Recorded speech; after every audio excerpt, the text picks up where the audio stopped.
Hi. If you've been living in North America since the 2008 near total collapse of our economy, you may have heard people ask why, if capitalism is so great, it needs socialism to come and bail it out every few years. It doesn't. North America has never tried anything even vaguely resembling socialism. Get that idea right out of your head right now. What it needs is an amazing amount of state support because it is a desperately crippled system in its basic design. People like to deride communism as something that only works in theory. And that's kind of great because capitalism doesn't even work in theory.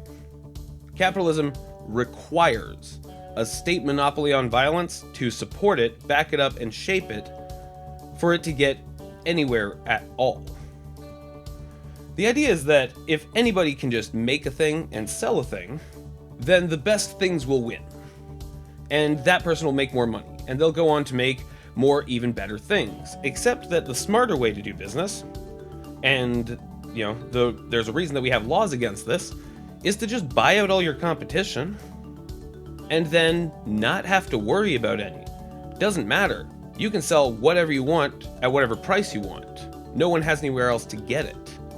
And then as soon as you start commodifying things that people need, housing, food, clothing, medicine, well, then you've got a fully captive market that literally can't go anywhere else.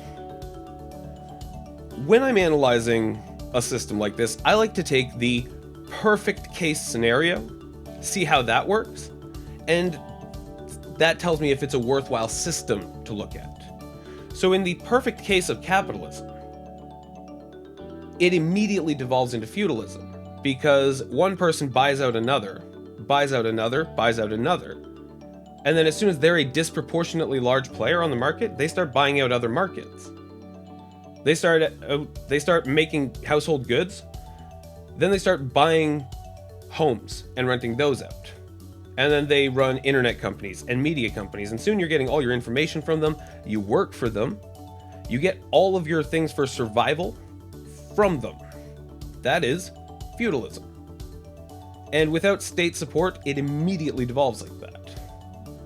If you look at a perfect case communism, where everything is moneyless, stateless, and classless, it doesn't devolve immediately like that. Local corruptions can occur, sure, but they are not transmissible because there's no overarching power structure to directly transmit them. It's like when a forest fire crowns. You don't have that if you don't have power structures. So yeah, capitalism doesn't even work in theory. Communism might only work in theory so far, that's not true, but at least it works in some way. Tell me what you think.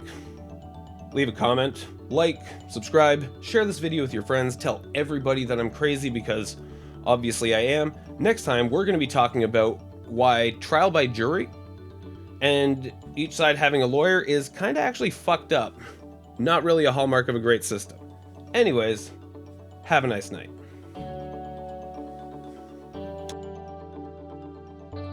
Alright, so on my Julian Assange video, someone asked if Julian Assange is trying to save lives or stop corruption.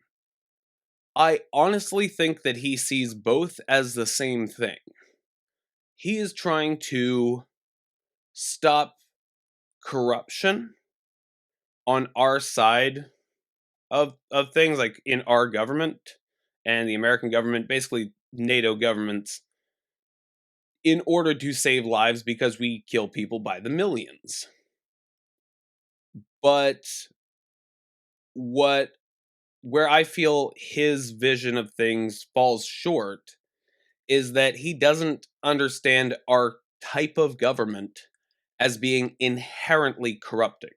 Multi-party systems, and we did a video about this, are inherently corrupting. Your government can't be honest if it has to compete for governance against other parties with radically different philosophies.